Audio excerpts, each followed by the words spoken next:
Chapter 21 Roses of Yesterday. The fortnight Anne spent in Bolingbroke was a very pleasant one, with a little undercurrent of vague pain and dissatisfaction running through it whenever she thought about Gilbert. There was not, however, much time to think about him. Mount Holly, the beautiful old Gordon homestead, was a very gay place, overrun by Phil's friends of both sexes. There was quite a bewildering succession of drives, dances, picnics, and boating parties, all expressively lumped together by Phil under the head of jamborees. Alec and Alonzo were so constantly on hand that Anne wondered if they ever did anything but dance attendance on that will-o'-the-wisp of a Phil. They were both nice, manly fellows, but Anne would not be drawn into any opinion as to which was the nicer. "And I depended so on you to help me make up my mind which of them I should promise to marry," mourned Phil. "You must do that for yourself. You're quite expert at making up your mind as to whom other people should marry," retorted Anne rather caustically. "Oh, that's a very different thing," said Phil, truly. But the sweetest incident of Anne's sojourn in Bolingbroke was the visit to her birthplace, the little shabby yellow house in an out-of-the-way street she had so often dreamed about. She looked at it with delighted eyes as she and Phil turned in at the gate. "It's almost exactly as I've pictured it," she said. "There's no honeysuckle over the windows, but there's a lilac tree by the gate, and, yes, there are the muslin curtains in the windows. How glad I am it is still painted yellow." A very tall, very thin woman opened the door. "Yes, the Shirleys lived here 20 years ago," she said and answered Anne's question. "They had it rented. I remember 'em. They both died of fever at Aunt. It was terrible sad. They left a baby. I guess it's dead long ago. It was a sickly thing. Old Thomas and his wife took it as if they hadn't enough of their own." "It didn't die," said Anne, smiling. "I was that baby." "You don't say so! Why, you have grown!" exclaimed the woman, as if she were much surprised that Anne was not still a baby.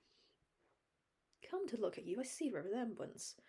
You're complected like your pa. He had red hair, but you favor your ma in your eyes and mouth. She was a nice little thing. My daughter went to school to her and was nigh crazy about her. They was buried in the one grave, and the school board put up a tombstone to them as a reward for faithful service. Will you come in?" "Will you let me go all over the house?" asked Anne eagerly. "Laws, yes, you can if you like. 'Twon't take you long, there ain't much of it. I keep at my man to build a new kitchen, but he ain't one of your hustlers. The parlor's in there, and there's 2 rooms upstairs. And just prowl about yourselves, I've got to see the baby. The east room was the one you were born in. I remember your ma saying she loved to see the sun rise.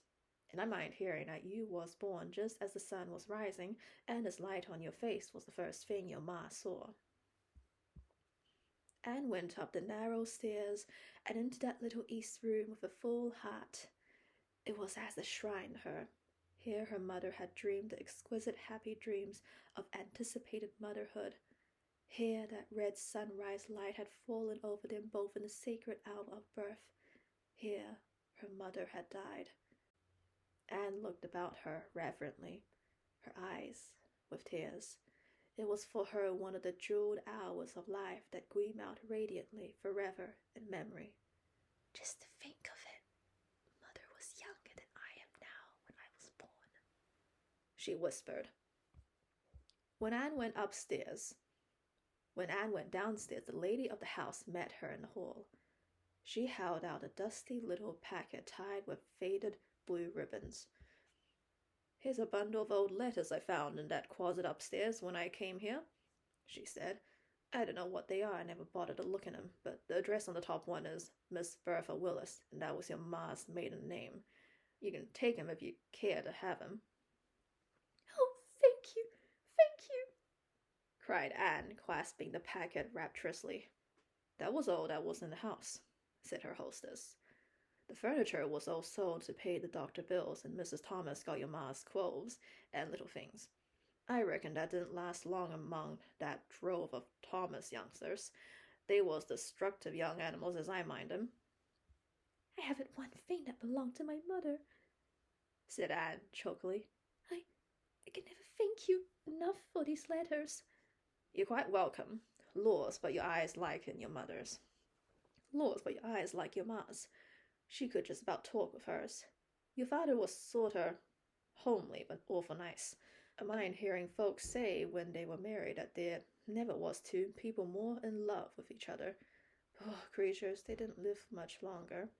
But they was awful happy while they were alive, and I suppose that counts for a good deal. Anne longed to get home to read her precious letters, but she made one little pilgrimage first. She went alone to the green corners of the old Bolingbroke cemetery, where her father and mother were buried, and left on their grave the white flowers she carried.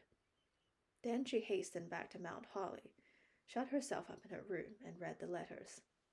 Some were written by her father, some by her mother. There were not many, only a dozen in all, for Walter and Bertha Shirley had not been often separated during their courtship.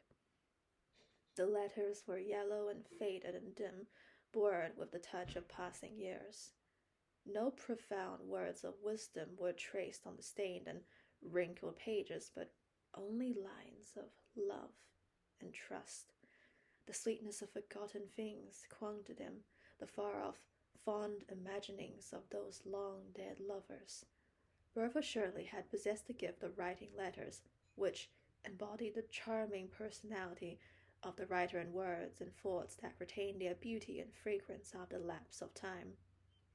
The letters were tender, intimate, sacred. To Anne, the sweetest of all was the one written after her birth to the father on a brief absence. It was full of a proud young mother's accounts of baby, her cleverness, her brightness, her thousand sweetnesses.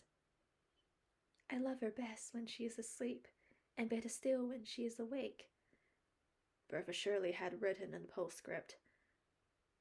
Probably it was the last sentence she had ever penned. The end was very near for her. This has been the most beautiful day of my life, Anne said to Phil that night. I've found my father and mother. Those letters have made them real to me. I'm not an orphan any longer. I feel as if I had opened a book and found roses of yesterday, sweet and beloved, between its leaves. Chapter 22. Spring and Anne return to Green Gables. The firelight shadows were dancing over the kitchen walls at Green Gables, for the spring evening was chilly. Through the open east window drifted in the subtly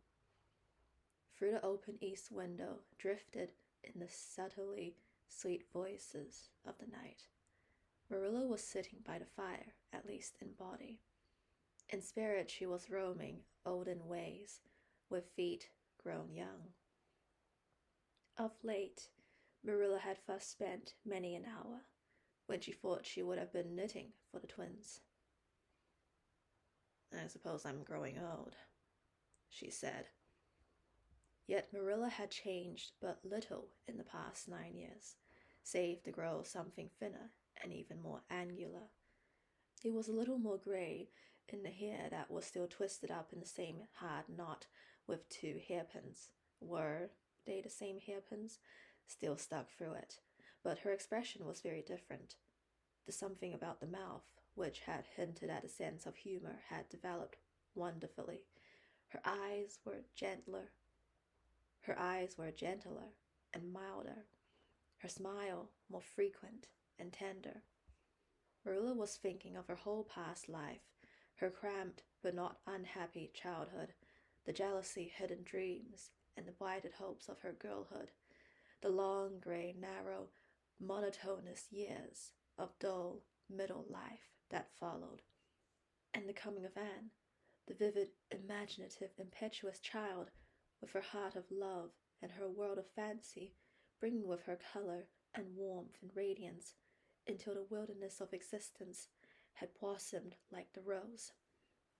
Marilla felt that out of her 60 years, she had lived only the 9 that had followed the advent of Anne, and Anne would be home tomorrow night.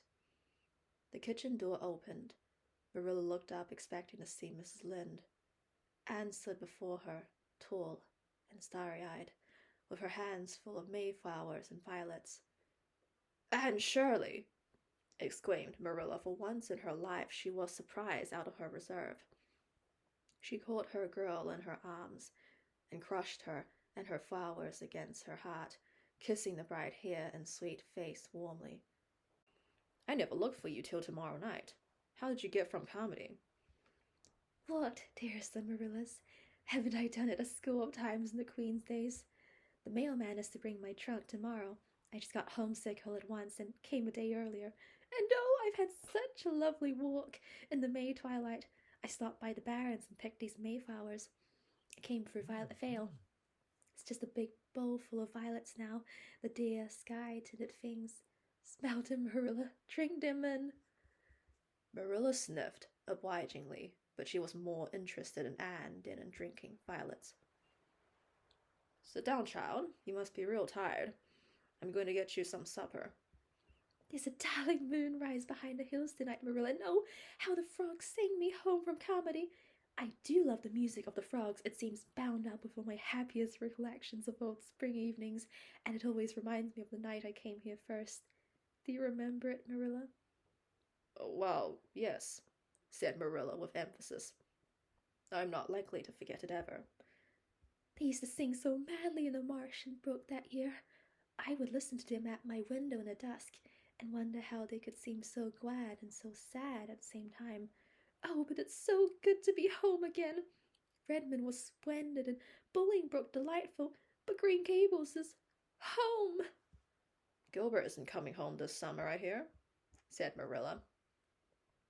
"No." Something in Anne's tone made Marilla glance at her sharply, but Anne was apparently absorbed in arranging her violets in a bowl. "See, aren't they sweet?" she went on hurriedly. "The year is a book, isn't it, Marilla? Spring's pages are written in mayflowers and violets, summer's in roses, autumn's in red maple leaves, and winter in holly and evergreen." "Did Gilbert do well in his examinations?" persisted Marilla. "Excellently well. He led his class, but we had the twins and Mrs. Lynde." "Rachel and Dora are over at Mr. Harrison's. Davy is down at Boulter's. I think I hear him coming now." Davy burst in, saw Anne, stopped, and then hurled himself upon her with a joyful yell. "Oh, Anne, ain't I glad to see you. Say, Anne, I've grown 2 inches since last fall. Mrs. Lynde measured me with her tape today, and say, Anne, see my front tooth? It's gone. Mrs. Lynde tied one end of the string to it and the other end to the door, and then shut the door. I sold it to Milty for 2 cents. Milty's collecting teeth." "What in the world does he want teeth for?" asked Marilla. "To make a necklace for playing Indian chief. To make a necklace for playing Indian chief," explained Davy, climbing upon Anne's lap. "He's got 15 already, and everybody else is promised, so there's no use in the rest of us starting to collect too. I tell you, the Boulters are great business people." "Were you a good boy at Mrs. Boulter's?" asked Marilla severely. "Yes, but say, Marilla, I'm tired of being good." "You get tired of being bad much sooner, Davy boy," said Anne. "Well, it'd be fun while it lasted, wouldn't it?" persisted Davy. "I could be sorry for it afterwards, couldn't I?" "Being sorry wouldn't do away with the consequences of being bad, Davy. Don't you remember the Sunday last summer when you ran away from Sunday school? You told me that being bad wasn't worthwhile. What were you and Milty doing today?" "Oh, we fished and chased the cat and hunted for eggs and yelled at the echo. There's a great echo in the bush behind the Boulter barn. Say, what is Echo, Anne? I want to know." "Echo is a beautiful nymph, Davy, living far away in the woods, and laughing at the world from among the hills. What does she look like? Her hair and eyes are dark, but her neck and arms are white as snow. No mortal can ever see how fair she is. She is fleeter than a deer, and that mocking voice of hers is all we can know of her. You can hear her calling at night. You can hear her laughing under the stars, but you can never see her. She flies afar if you follow her, and laughs at you always just over the next hill. Is that true, Anne, or is it a whooper? Demanded Davy, staring. Davy, said Anne, despairingly. haven't you sense enough to distinguish? Haven't you sense enough to distinguish between a fairy tale and a falsehood? Then what is it that sasses back from the boulder bush? I want to know, insisted Davy. When you're a little older, Davy, I'll explain it all to you. The mention of age evidently gave a new turn to Davy's thoughts, for after a few moments of reflection, he whispered solemnly, I'm going to be married. When? asked Anne with equal solemnity. Oh, not until I'm grown up, of course. Well, that's a relief, Davy. Who is the lady? Stella Fletcher. She's in my class at school, and say, Anne, she's the prettiest girl you ever saw. If I die before I grow up, you'll keep an eye on her, won't you? Davy Keith, do stop talking such nonsense, said Marilla severely. "'Tisn't nonsense," protested Davy in an injured tone. "She's my promised wife. If I was to die, she'd be my promised widow, wouldn't she? And she hasn't got a soul to look after her. Except her old grandmother." "Come and have your supper, Anne," said Marilla, "and don't encourage that child in his absurd talk."